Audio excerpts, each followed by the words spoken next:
Thank you. Thank you, Mary Catherine. And I want to, you cast these people beautifully. They look exactly like AFT members. That takes a lot of time to cast people that perfectly. Thank you, AFT members. I'm a member myself of 3 unions. And I'm up to date on my dues. So AFT has been a great partner. Randy Weingartner has been a great partner and friend of mine.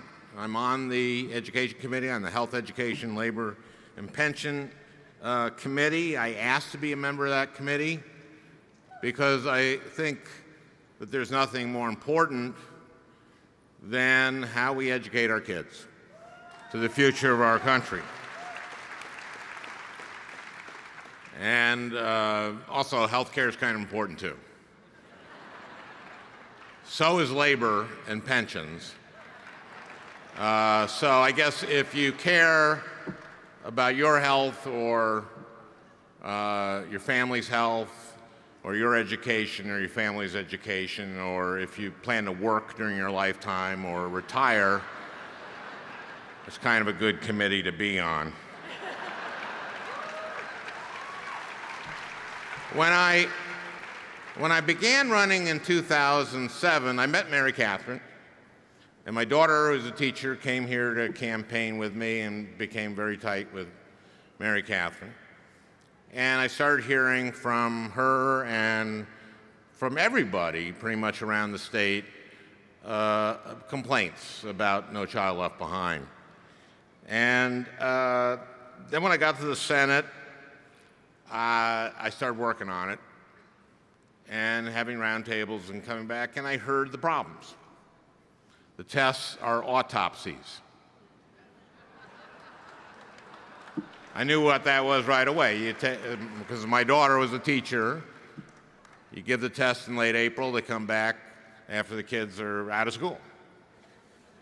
And parents hated it because they thought, one thing they thought was they'd see how their kids are doing. They didn't get to see that. It was about aggregating and disaggregating, putting it together. So in addition to the NCLB test, most Minnesota schools started also taking another test, this case the NWEA test, which is a computer adaptive test. And the computer adaptive test, at least you got the results right away, and at least you could kind of measure a kid's growth, because they didn't allow that in the original No Child Left Behind. You can't measure growth. NCLB was based on, and this is very perverse, on the percentage of kids that meet this artificial line of proficiency. And what that did, teachers in Minnesota told me, was force a race to the middle.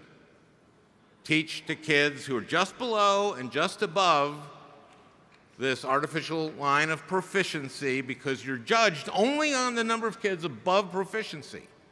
And this kid up here, no matter what you did to that kid would not fall below proficiency. And this kid down here, no matter what you did that year, that kid would not get to proficiency. The only thing I liked about No Child Left Behind was the name.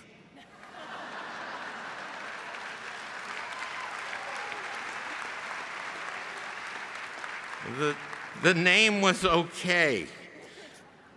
So I became a champion of computer adaptive tests, and it's a small piece of the reform that we were able to accomplish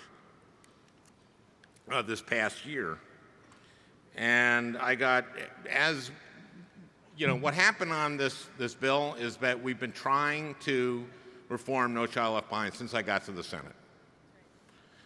And every year, as we're doing it, the Republicans and the Democrats on the committee found things that we agreed on. And ultimately, what we agreed on became the bill. because we all agree that kids are being over-tested, that teachers were being forced to, essentially, teach to the test, and that the tests don't measure everything that's important, not by a long shot. There's a thing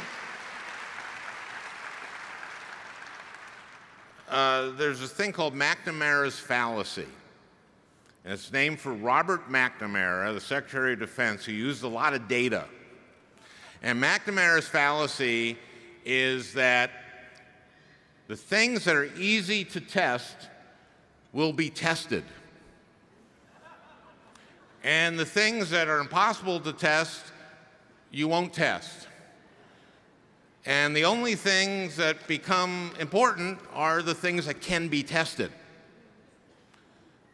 Now, when Amy and I go around the state, we talk to employers about what do they want from an employee. They want critical thinking. They want the ability to work with others. They want creativity. It's really hard to actually test those things.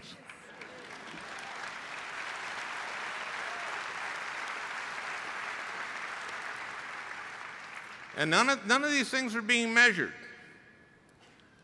So instead of letting teachers teach, teaching the way you know how to teach, teachers were reduced to drilling and killing, and then were blamed when the NCLB, the results they wanted weren't achieved. And then we had AYP and the disaster that was. I went to rural school districts in this state where they'd worked out a thing where one school, because they had failed AYP for 3 years in a row, would just trade principals and teachers with another school.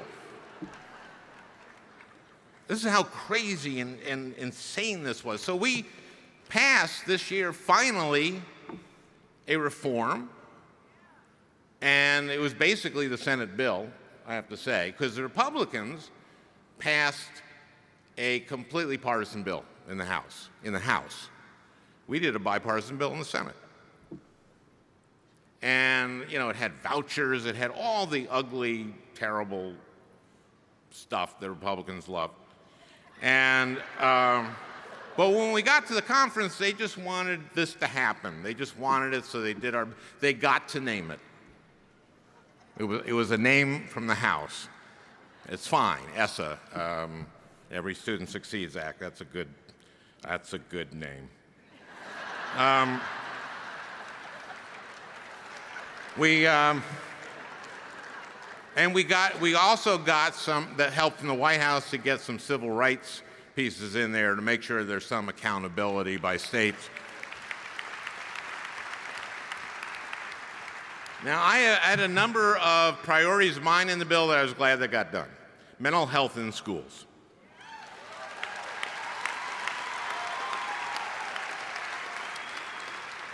In Minnesota, we have a number of school districts, not enough, but a number that have the system where every adult in the school is taught to recognize what it looks like when a child has a mental health problem. And that is everyone from the school bus driver to the principal, from the lunch ladies to the teachers. And they then, if they determine that a kid looks like he might have or she might have a mental health issue, refers that kid to one of the professionals in the school, a counselor, and we need more counselors, and I got that in the...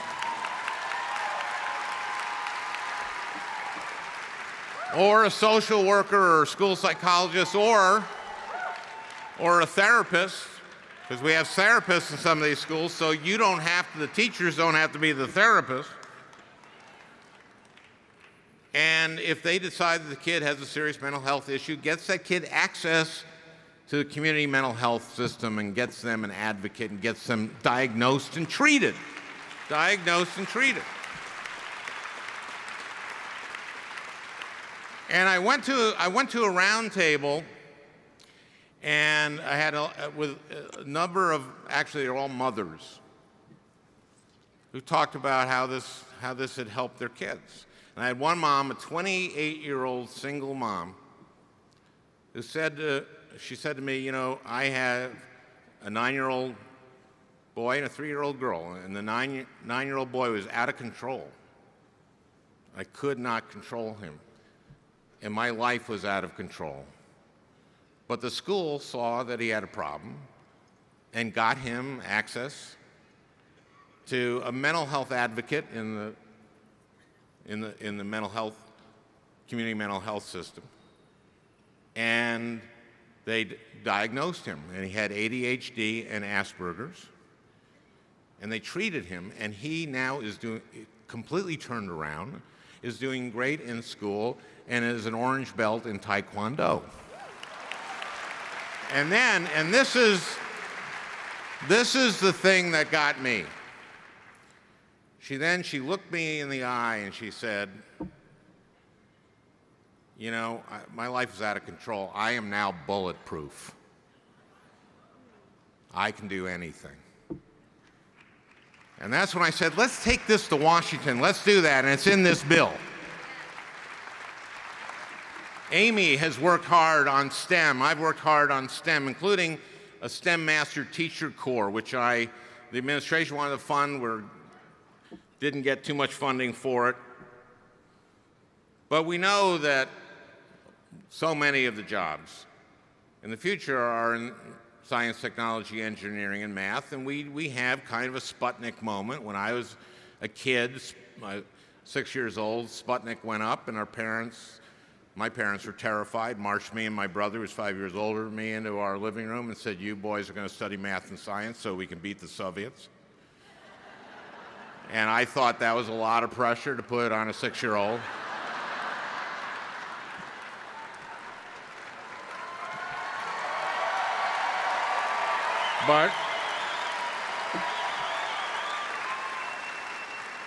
But we were obedient boys, and we studied math and science, and my brother became the first in our family to go to college, and he graduated from MIT with a degree in physics and became a photographer.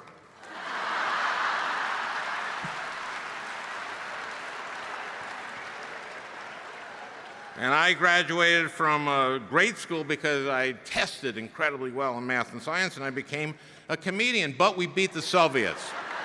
So you're welcome.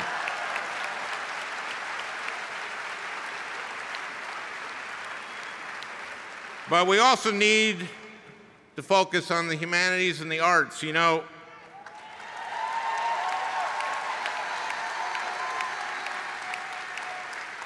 because the brain isn't a mind, and a mind isn't a soul, we need to teach the arts.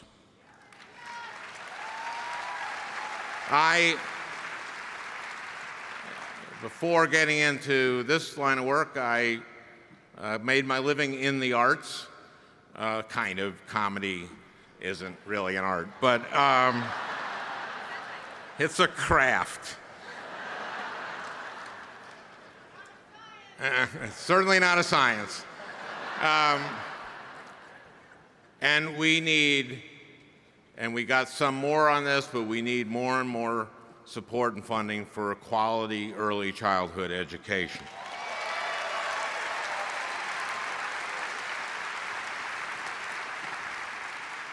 And we need to give the profession that you are in the respect that it deserves. I'm going to end with a story about my fourth grade teacher, Mrs. Moline. Mrs. Moline, when I first started running for the Senate, I got a letter from her saying, "Dear Mr. Franken, if you're the Alan Franken I taught in fourth grade at Cedar Manor in St. Louis Park, it doesn't surprise me that you're running for the Senate because you were a very good student." And she encloses a check for $25.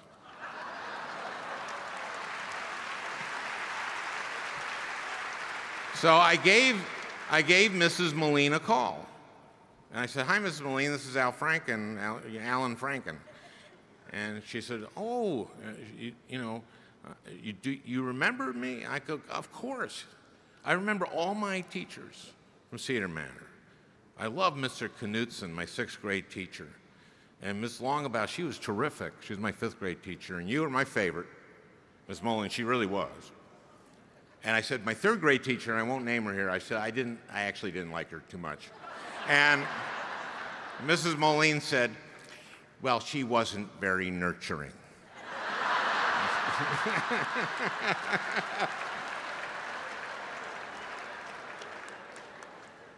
So we did an ad with Mrs. Moline. I did my first ad with Mrs. Moline. What a better way to introduce myself than through my 4th grade teacher.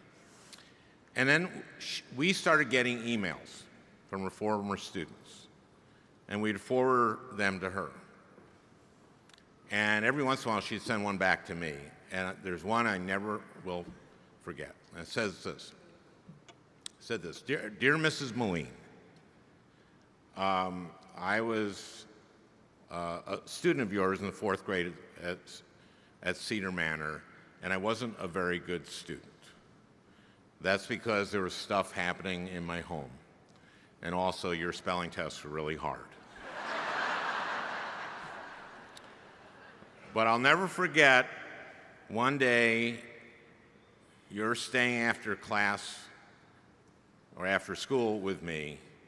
You saw that I liked the arts, that I liked art, and I'll never forget, you're painting a window with me after school.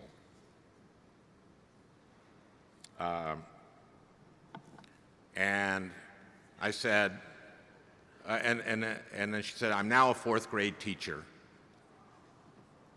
in Red Wing, and I try to make every kid feel the same way you made me feel, loved." So thank you for all you do. I think I've run a little over, so I want to introduce Amy and tell you to get out there and work your ass off for Hillary. Amy Klobuchar.